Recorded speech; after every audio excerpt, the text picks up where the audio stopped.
Donc, je voulais d'abord commencer en remerciant Madame Le Hall, puisque, vous le savez, Olivier Karamidas aurait dû être ici aujourd'hui avec nous.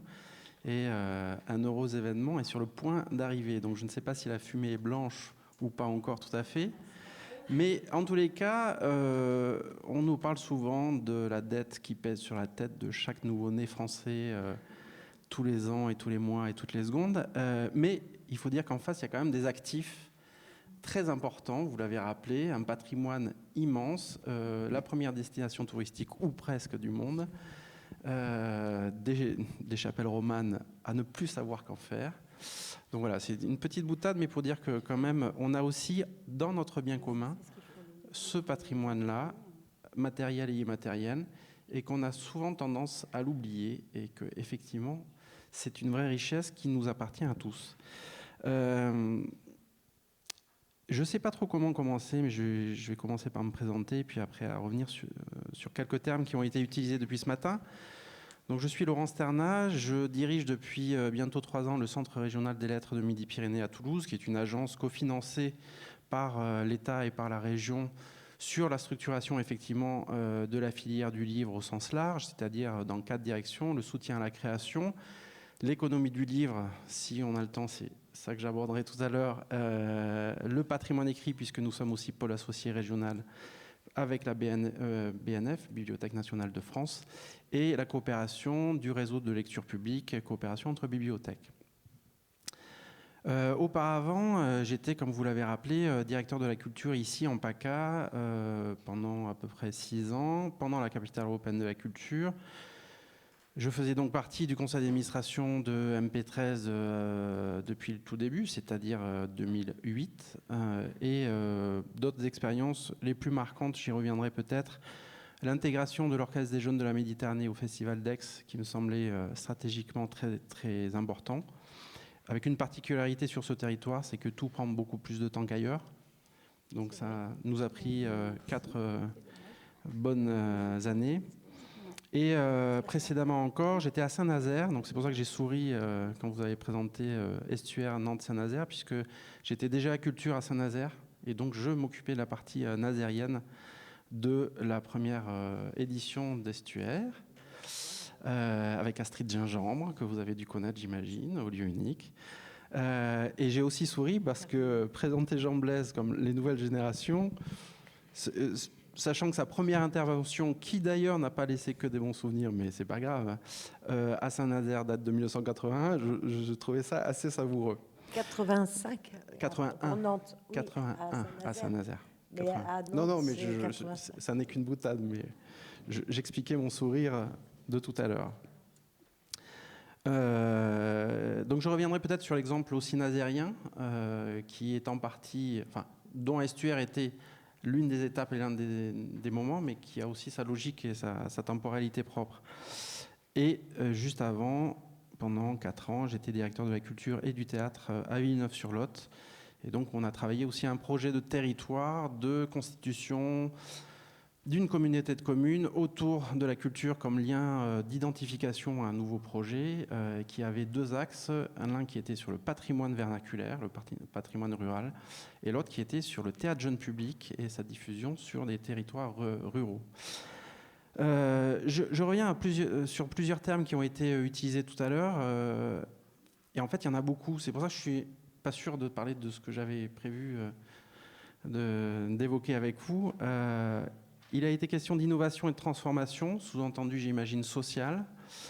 Il a été question de gouvernance territoriale, évidemment de créativité. Alors, on a entendu bonne idée. Je pense que ça mérite d'être interrogé différemment. D'économie de la culture, d'économie circulaire. Je ferai juste une incise pour dire que dans l'économie circulaire, quand même, ce qui est toujours intéressant de voir, c'est qui capte la richesse. À quel moment la richesse qui est produite n'est plus un bien commun, mais est un bien privatif. Je pense que c'est extrêmement instructif sur ce qui se passe sur un territoire, y compris en termes de gouvernance. Vous avez évoqué, Madame, le numérique et les industries culturelles. Je pense que sur la créativité comme sur les industries culturelles, il faut peut-être qu'on y revienne un tout petit peu.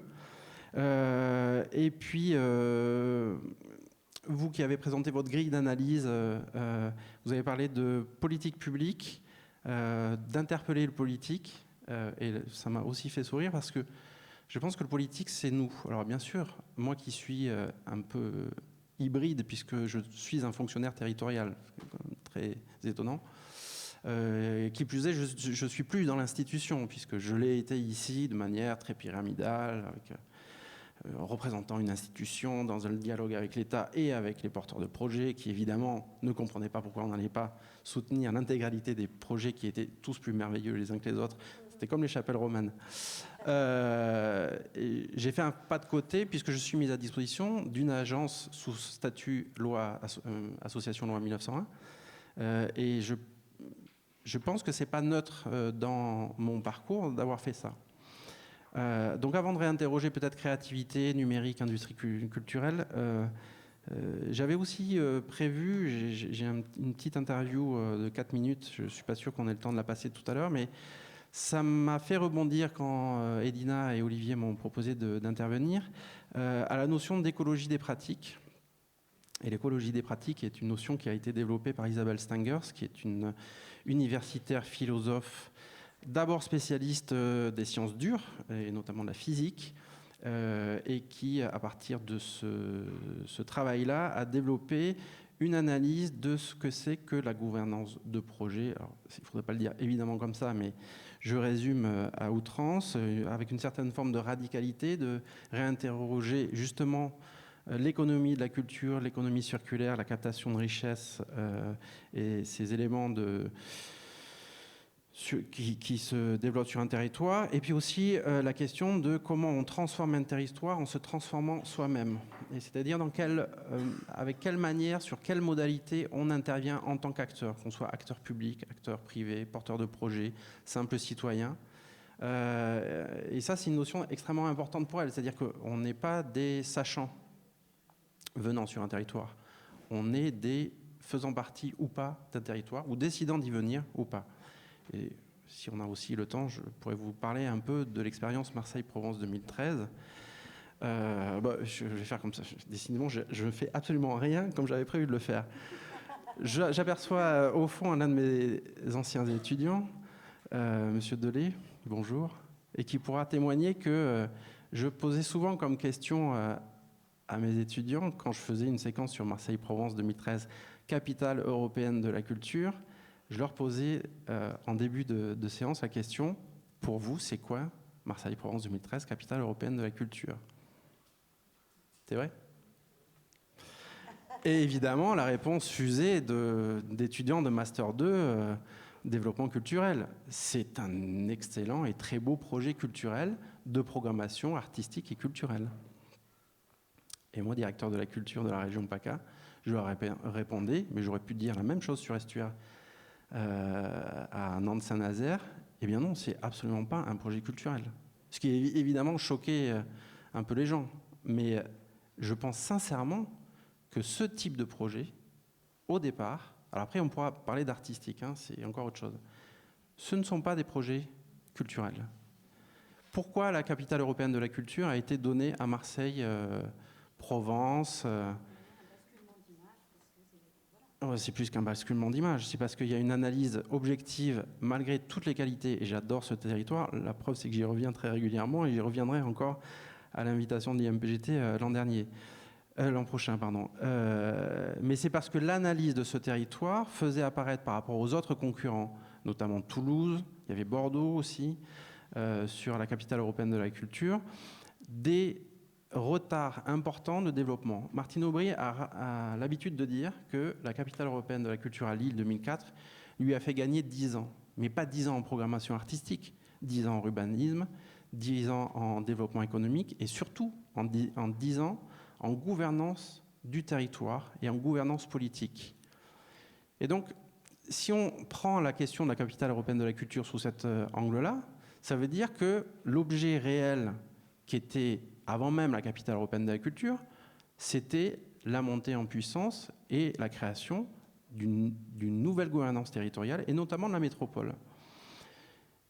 Alors, ce que je vais vous dire, j'ai mis du temps à le réfléchir comme ça, parce qu'au début, je ne l'avais pas vu comme ça. Les deux événements préfigurateurs pour moi de la constitution d'un territoire dans sa gouvernance, y compris dans sa gouvernance politique, parce que la différence, c'est que Martine Aubry, il y avait un patron là-haut, c'était Martine Aubry. Ici, le territoire allant d'Arles à La Ciotat, et même au départ, ça allait jusqu'à Toulon, chez Hubert Falco. Je vous laisse imaginer les conseils d'administration intéressants auxquels j'ai pu assister.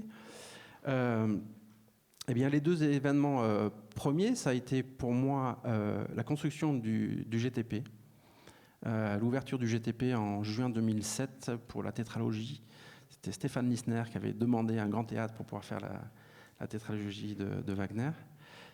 Et au début, quand je suis arrivé, je me suis dit, mais pourquoi ils ont fait un théâtre aussi grand, immense, enfin, Et je pense que c'est le premier équipement, en tous les cas culturel, à l'échelle du territoire de la métropole. J'ai mis plusieurs années à le comprendre.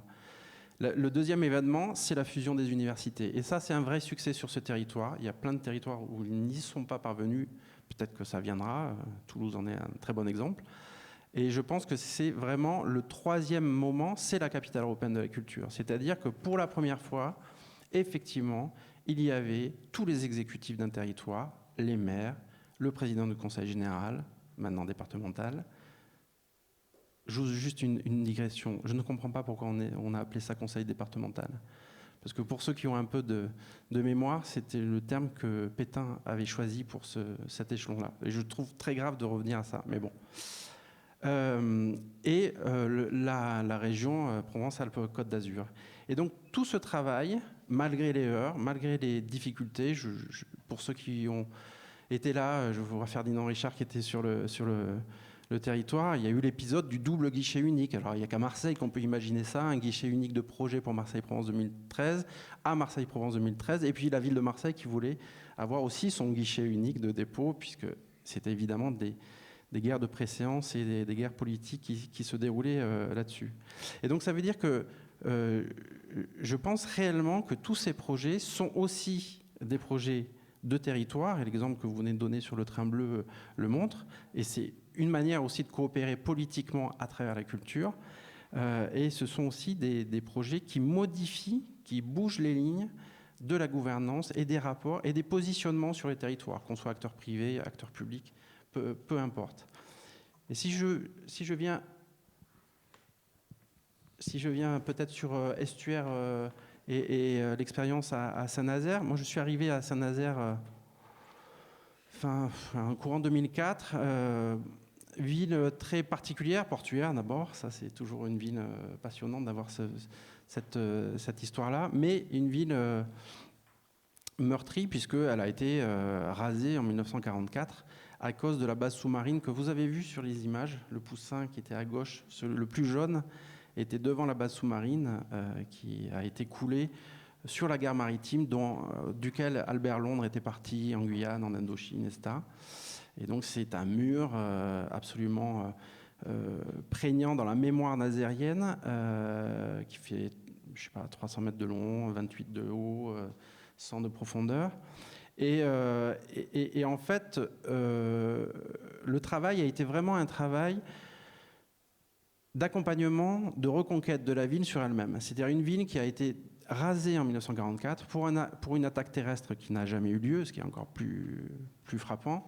C'est une ville qui a été libérée après l'armistice et la capitulation du Troisième Reich, puisque Nazaire a été libéré le 11 mai 1945, ce qui est quand même hallucinant. Berlin a été libéré depuis 3 jours. Et donc, c'est une ville très libertaire, parce que contrairement à ce qu'on peut penser, Saint-Nazaire n'est pas une ville communiste, malgré les chantiers, qu'on doit à un Écossais, comme quoi, si l'Écosse devient indépendante, on pourra les accueillir à bras ouverts à Saint-Nazaire. Une tradition libertaire très, très, très puissante, et donc tout un travail de reconstruction de la ville, et aussi de changement de la mémoire collective. C'est-à-dire que cette guerre, cette destruction, cette base sous-marine a été la colonne vertébrale de la manière de penser de ces gens-là. Et donc, moi j'étais arrivé juste après le travail de quelqu'un que vous connaissez probablement, puisque je Je dis quelqu'un parce que je connais son prénom, je ne me rappelle plus de son nom. Il est aujourd'hui préfet ici à Marseille, en charge de la métropolisation. Donc c'est Laurent Théry, ça me revient en le disant. Laurent Théry était passé à Saint-Nazaire sur un projet de développement global, un projet global de développement de la ville de Saint-Nazaire, puis était parti sur l'île de Nantes avec la Samoa. Donc le voyage à Nantes, le quartier créatif a été pensé dans ces années-là. Et donc quand je suis arrivé, effectivement, on a eu la reconstruction d'un théâtre, le travail que le Festival des musiques du monde, les Escales, que Ferdinand connaît aussi, et la reconquête de la base sous-marine physiquement. C'est-à-dire, il y avait eu un musée sur l'histoire des paquebots, des transatlantiques, qui est une histoire extrêmement riche à Saint-Nazaire, puisqu'il y avait le ruban bleu, la compétition entre Le Havre et Saint-Nazaire à ce moment-là. Et puis, on a réinvesti une partie de la base sous-marine avec la relocalisation d'une salle de musique actuelle, avec des studios d'enregistrement, des studios de répétition, et avec un architecte allemand, Finn Geipel. L'une des alvéoles a été dédiée à l'art contemporain, et cette alvéole a été utilisée dans Estuaire Nantes-Saint-Nazaire, en tout cas la première édition, avec donc une œuvre d'Olafur Eliasson, qui était une façon de faire permuter le souvenir et la marque, pour ne pas dire la blessure collective, que cette base sous-marine et la guerre avaient produit sur le territoire. Alors peut-être, j'avais prévu de commencer par ça, mais voilà. On a parlé de... Vous n'en êtes qu'au début, rassurez-moi. Oui, je suis... non, vous me dites... Non, mais je vous dis ça parce que si on veut laisser quelques interactions... Je vais juste terminer peut-être en 3 minutes. D'abord sur la créativité quand même, rappeler que... Bon, je ne vais pas refaire Adorno, Horkheimer en 1947. Les industries culturelles, les industries créatives ont été repensées, réinventées au début des années 90 en Australie et au Royaume-Uni, après avoir été une critique de la standardisation, notamment du cinéma et du Fordisme. Mais bon, là, je vais quand même très, très vite. Mais quand même, une définition importante, c'est toute industrie qui a pour origine la créativité individuelle, l'habileté et le talent, qui a le potentiel de produire de la richesse, de l'emploi à travers la création et l'exploitation de la propriété intellectuelle. Ça, je pense que c'est quand même très important de le dire, la créativité. En tout cas, mon regard sur la question qui a été posée aujourd'hui, il est quand même de revenir là-dessus, puisque c'est aussi la définition que l'UNESCO, dans sa charte sur la défense de la diversité culturelle, reprend en 2005, si ma mémoire est bonne. Et donc cette question de la propriété intellectuelle et du copyright, elle est au cœur des discussions aujourd'hui sur le traité transatlantique TAFTA. Elle est au cœur des bouleversements du numérique qui a été un petit peu abordé par Madame Lehal tout à l'heure. Et pour finir juste sur le numérique et reprendre les notions d'excluabilité et de rivalité de Samuelson, les biens culturels percutés par le numérique, ça veut dire que ce sont des biens qui deviennent non rivaux et tendanciellement gratuits. Et donc, c'est comment on rémunère la créativité qui est au cœur des politiques, que ce soit sur les territoires, mais même les interrogations sur le statut de l'artiste et sur la rémunération pour garantir cette diversité. Et comment on recrée du consentement à payer auprès du public.